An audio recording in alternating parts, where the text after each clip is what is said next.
आज या ठिकाणी ज्ञानसागर अभ्यासिकेच्या सर्व विद्यार्थ्यांचं मी आणि शिंदे सर आणि ज्ञानसागर परिवार या ठिकाणी सर्वांचं हार्दिक स्वागत करत आहे। आज आपल्या पुढे दोन सत्कारमूर्ती या ठिकाणी बसलेले आहेत। 2022 मधली राज्यसेवेची जी काही परीक्षा झाली त्या परीक्षेमध्ये पूर्व परीक्षा, मुख्य परीक्षा आणि इंटरव्ह्यू अशा 3 स्तरामधून या ठिकाणी बसलेले जे काही यशस्वी झालेला जो काही सागर आहे तो 3 स्तरामधून पुढे गेलेला आहे। परंतु यांच्याबरोबरच आपल्या अभ्यासिकेमधून 2022च्या इंटरव्ह्यूसाठी 5 विद्यार्थी होते। म्हणजे शिरूरमध्ये एक ज्ञानसागर अभ्यासिका आहे आणि त्या छोट्या अभ्यासिकेमधून 5 राज्यसेवेच्या इंटरव्ह्यूला मुलं जातात, ही खूप मोठी अभिमानाची बाब आहे। मी आणि शिंदे सर या 5 जणांचं खूप खूप अभिनंदन या ठिकाणी करतो की पुण्याच्या ठिकाणी गेल्यानंतर खूप मुलं राज्यसेवेची तयारी करतात, UPSCची तयारी करतात, परंतु ते शिरूरमध्ये सुद्धा या ठिकाणी ते एक छानसं रोपटं या ठिकाणी आपण सुरू केलेलं आहे। आणि ज्ञानसागर अभ्यासिका ही दरवर्षीच, गेल्या वर्षी तर मी तर म्हणेल की दर आठवड्यालाच अधिकारी देणारी अभ्यासिका होती असं निलेश सरांनी एक टायटल आणि ते यूट्यूबला टाकलेलं होतं। तर अशी ही ज्ञानसागर अभ्यासिका अशीच पुढं चांगले अधिकारी घडविल। तर सर्वप्रथम मी या ठिकाणी यशस्वी जो काय झालेला विद्यार्थी आहे की तो आपल्या ज्ञानसागर अभ्यासिकेमध्ये मला वाटतं 2018 पासून अभ्यास त्यांनी सुरू केला होता। त्याचं थोडंसं सांगायचं म्हटलं तर सागर कदम हा विवाहित तरुण आहे। त्याची सर्वात महत्त्वाची म्हणजे 2018 मध्ये त्यांनी PSI ची पोस्ट मिळवली होती। त्याच्यानंतर तो ASO झाला होता की राज्यामध्ये OBC मध्ये त्याचा प्रथम क्रमांक आलेला होता। त्याच्यानंतर त्यानं लेबर ऑफिसर म्हणून एक पोस्ट मिळवली होती। त्याच्यानंतर आता त्याचं जे स्वप्न होतं आणि तो म्हटला होता की सर मी आता थांबणार आहे, कारण त्याला जी काही पोस्ट हवी होती किती पोस्ट त्याला या ठिकाणी आज मिळालेली आहे आणि OBC मध्ये 22वी रँक आहे। तर तो 100% आपण या ठिकाणी आशा बाळगू की त्याला DYSP पोस्ट मिळणार आहे। आपल्या अभ्यासिकेमध्ये अभ्यास करणारा पवन मोरे हा एक विद्यार्थी तुम्हाला सर्वांना परिचित आहे। मी एक सांगेल की सर की इंटरव्ह्यूसाठी आपल्याला चाणक्य मंडलला किंवा युनिक अकॅडमीला जावं लागतं, त्या ठिकाणी इंटरव्ह्यूचा सराव करावा लागतो, परंतु आपल्या या शिरूरमध्ये राहून सुद्धा चांगल्या प्रकारे इंटरव्ह्यूची तयारी करून घेता येते हे आपल्याला पवन मोरेने या ठिकाणी दाखवून दिलेलं आहे की सागरचा इंटरव्ह्यू घेणारा कोण आहे तर पवन मोरे आहे। इतक्या प्रत्येक बारीक न सारीक गोष्टी त्या पवननी त्याच्या ही केल्या, पाहिले आणि त्याला प्रत्येक गोष्टीमध्ये त्याला सांगितलं की या ठिकाणी इम्प्रूव्हमेंट कर। त्याचे व्हिडिओ काढले आणि त्याच्यामध्ये त्याचं हावभाव काय आहे चेहऱ्यावरचे, एखादा प्रश्न विचारला आणि त्या प्रश्नाचं उत्तर किती योग्य पद्धतीने पाहिजेत किंवा किती डुप्लिकेट प्रश्नाचं उत्तर तू देतोय हे पवन मोरेने प्रत्येक क्षणोक्षणी किंवा प्रत्येक त्याला इंटरव्ह्यू देताना जे काही त्याला ड्रॉबॅक दिसले ते सगळे ड्रॉबॅक्स काढण्याचं काम पवन मोरेने केलं। असाच पवन मोरे आपल्या अभ्यासिकेमधून PSI म्हणून त्याची निवड झाली। त्याच्यानंतर त्याचा STI मध्ये रिझल्ट वेटिंगला होता, तर त्याची ही निवड STI म्हणून या ठिकाणी झालेली आहे। त्याचंही मी अभ्यासिकेतर्फे अभिनंदन करतो। ज्ञानसागर अभ्यासिकेचे संचालक शिंदे सर आणि मी सर्वप्रथम सागरचा या ठिकाणी सन्मान होईल तो त्यांनी स्वीकारावा अशी मी त्याला विनंती करतो।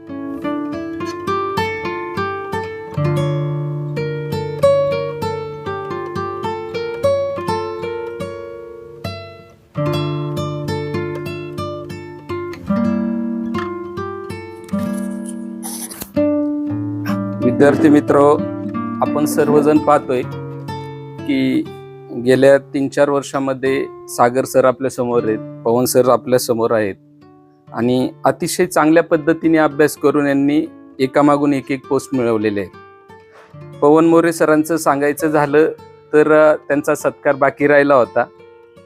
PSIच्या पोस्ट नंतर वेटिंग लिस्टला त्यांचा STIचा सत्कार बाकी होता आणि अखेर STI पोस्ट मिळाल्यानंतरही पुढचा अभ्यास त्यांचा चालूच आहे।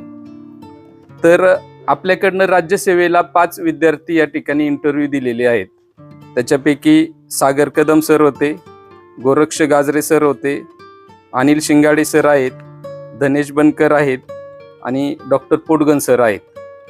तर सागर सरांनी यामध्ये 75वी रँक मिळालेली आहे त्यांना। आपण एक टाळ्या वाजवून सरांचं स्वागत करू। आणि विशेष सांगायचं म्हणजे मागील इंटरव्ह्यूला सरांना मार्क्स थोडे कमी होते, रिटर्नला मेन्सला मार्क खूप होते, पण इंटरव्ह्यूला मार्क्स 43 आल्यामुळं पाहिजे तशी पोस्ट भेटलेली नव्हती. पण ह्यावेळी महाराष्ट्रामध्ये सरांना पहिली रँक इंटरव्ह्यू मध्ये आले असं आपण म्हणू शकतो. 1 नंबरचे जे मार्क्स आहे महाराष्ट्रात ते सरांनी घेतलेले, 74 मार्क्स सरांनी इंटरव्ह्यूला घेतलेले, की जो उच्चांक झालेला आहे. नंतर गोरक्ष गाजरे सर म्हणून आपल्याकडे आहेत, ते आता इथं उपलब्ध नाही आहेत. सर सध्या ESO म्हणून जॉईन आहेत मुंबईत. तर सरांची चांगली रँक आलेली आहे, 285 रँक सरांची आलेली आहे. सरांचं आपण टाळ्या वाजून स्वागत करूया. धनेश बनकर सर आपल्याकडे आहेत, ते सेक्शन ऑफिसर म्हणून सध्या काम करतायत. त्यांची पुन्हा 380 रँक आलेली आहे. सरांनाही चांगली पोस्ट मिळणार आहे, त्यांचंही टाळ्या वाजून आपण स्वागत करूया. याच्यानंतर सागर सरांबद्दल सांगायचं म्हटलं तर आता ही जी रँक आहे ही पाहता एक आपल्याला अंदाज असा लक्षात येतोय की सरांना DYSP किंवा तहसीलदार या 2 पैकी एक पोस्ट निश्चित मिळणार आहे. सरांचं आपण त्याबद्दल पुन्हा एकदा स्वागत करू. एक सिंगम म्हणून ओळख जी आहे सागर सरांची ती आपल्याकडे झालेली आहे. संपूर्ण महाराष्ट्रात ती तयार झालेली होती. कारण आपण पाहिलं PSI असेल किंवा ESO असेल, रँक बाबतीत सर काय मागरे सर राहिलेले आहेत. आणि आज आपल्याला माहित आहे की DYSP मध्ये खरंच सिंगम म्हणून एक पोस्ट अजून ऍड होते सरांची. तर पुढील त्यांच्या आयुष्यासाठी या ठिकाणी शुभेच्छा देतो आणि थांबतो. खऱ्या अर्थाने मी सागरबद्दल सांगतो. पहिली गोष्ट म्हणजे सागरानं आम्ही इथे ह्या लायब्ररीमध्ये पहिल्यापासून आम्ही एकत्र अभ्यास केलाय. सागर म्हणजे खूप जिद्दी होता पहिल्यापासून. म्हणजे तो कधीच कोणतीही गोष्ट कॅज्युअली घेत नव्हता अभ्यासाच्या बाबतीमध्ये. प्रत्येक गोष्ट करायची ना तो परफेक्टच करायचा. आणि त्याचं ड्रीम मोठं होतं, त्याचा संघर्ष खूप मोठा होता पहिली गोष्ट म्हणजे. आणि त्याचं असं म्हणणं राहायचं की तो स्टेप बाय स्टेप, जसं की 19ला तो PSI झाला पहिल्यांदा, त्यानंतर त्याला ESO भेटली, त्यानंतर तो GLO झाला, पण तो कुठे थांबला नाही. कारण तो समाधान नव्हता पहिली गोष्ट. जोपर्यंत त्याला क्लास 1 भेटत नाही, सुपर क्लास 1 भेटत नाही, तोपर्यंत तो थांबणार नव्हता. त्याचा आता परदेशी पण पेपर होता 2023च्या मेन्सचा, किंवा तो 24ची पण तयारी करणार होता, जोपर्यंत त्याला क्लास 1 भेटत नाही. कसं आहे आपल्या इकडे काय होतं की ना, मुलं अभ्यास करता येणार नाही ना की एक ध्येय ठेवत नाही. पहिली गोष्ट म्हणजे जे भेटतं त्याच्यावर समाधान मानतात पहिली गोष्ट. मग त्याच्यामुळे काय होतं की ना, मुलं त्यात थांबतात. मुलांनी थांबलं नाही पाहिजे. आता माझ्या बाबतीमध्ये कसं की मी पण अभ्यास केला, माझं वेगवेगळा अभ्यास केला. मी PSIचा केला, राज्यसेवेचा केला, UPSCचा पण केला. पण याच्यामध्ये काय होतं की एफर्ट्स डायव्हर्ट होतात सगळे आपले. तसं झालं नाही पाहिजे. तुम्ही एकच गोष्ट जिद्दीने केली पाहिजे शेवटपर्यंत, 100% आपल्या इथं यश भेटतं. त्याच्यामुळे मला असं सांगणं की सर्वांना तुम्ही प्रामाणिक अभ्यास करा. टाइम लागतो, पेशन्स ठेवा, संयम ठेवा. 100% आज न उद्या तुम्हाला पोस्ट भेटणार आहे. त्याच्यामुळे मी एवढं बोलून थांबतो व सागरला त्याच्या पुढची भावी आयुष्यासाठी मी त्याला शुभेच्छा देतो. धन्यवाद. आज या ठिकाणी काल जो निकाल लागलाय आपला राज्यसेवेची जनरल मेरिट लिस्ट, त्यामध्ये माझी रँक 75 आहे आणि OBC मधनं माझी 22वी रँक आहे. आणि एक अपेक्षा आहे की चांगली क्लास 1 भेटेल पहिल्या 4 मधली. आता पाहू कुठली भेटेल ज्यावेळेस पोस्ट अलोकेशन होईल. सर्वात पहिल्यांदा तुम्ही या ठिकाणी एवढा बहुमोल असा वेळ तुमचा खर्च करून उपस्थित राहिलात. आणि आपल्या ज्ञानसागर अभ्यासिकेचे संचालक शिंदे सर असतील, शेळके सर असतील, यांनी हा जो महत्वाचा कार्यक्रम आहे तो आयोजित केला, त्याबद्दल त्यांचेही आभार. सर्वात पहिल्यांदा माझं असं सांगणं आहे की ही जी पोस्ट आहे माझी, ही काय पहिली नाही, 4थी पोस्ट आहे. याच्या आधी मला 3 पोस्ट मिळाल्या होत्या. आणि याच ठिकाणी कोपऱ्यामध्ये मी पहिलं बसायचो या अभ्यासिकेत खालच्या पत्र्याच्या. आणि सरांच्या वतीनं त्यावेळेस DYSP अमोल तांबे सरांचं या ठिकाणी लेक्चर आयोजित केलं होतं. आणि त्यावेळेस सर 2018 साली मला वाटतं सागर ढवळे सर तहसीलदार झालते, बरोबर ना, त्यांचं पण लेक्चर सरांनी ठेवलं होतं.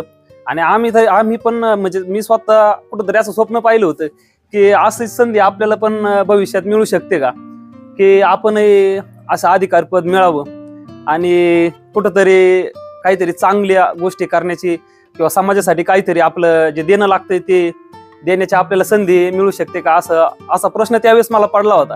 आणि आज कुठेतरी त्या प्रश्नाचं उत्तर मला कालच्या रिझल्ट मधनं मिळालं.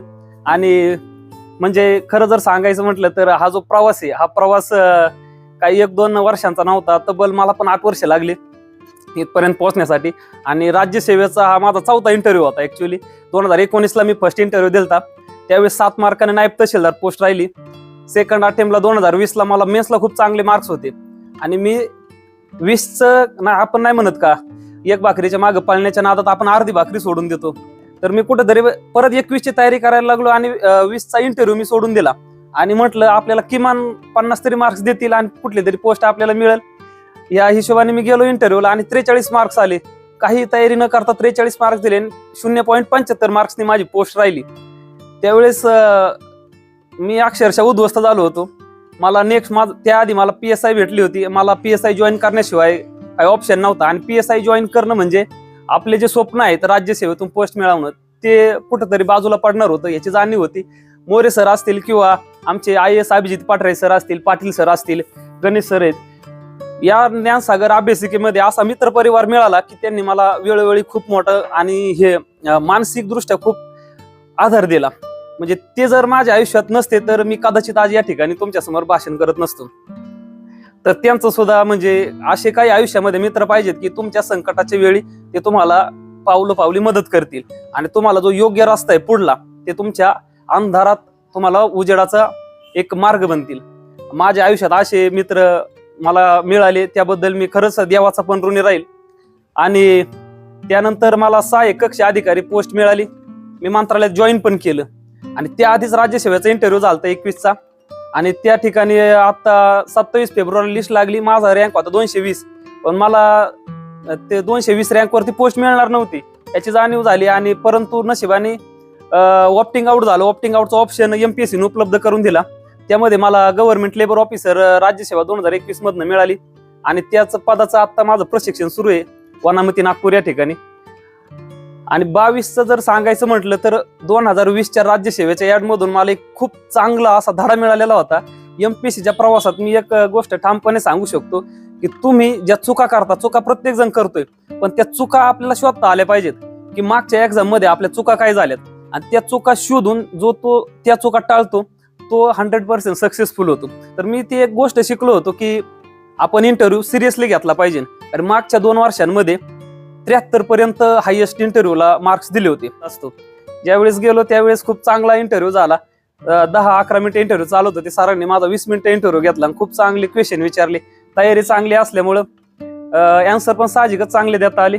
म्हणजे कुठेतरी सगळ्या गोष्टींचा मी आधी अभ्यास केला की पॅनल मेंबरला काय पाहिजे.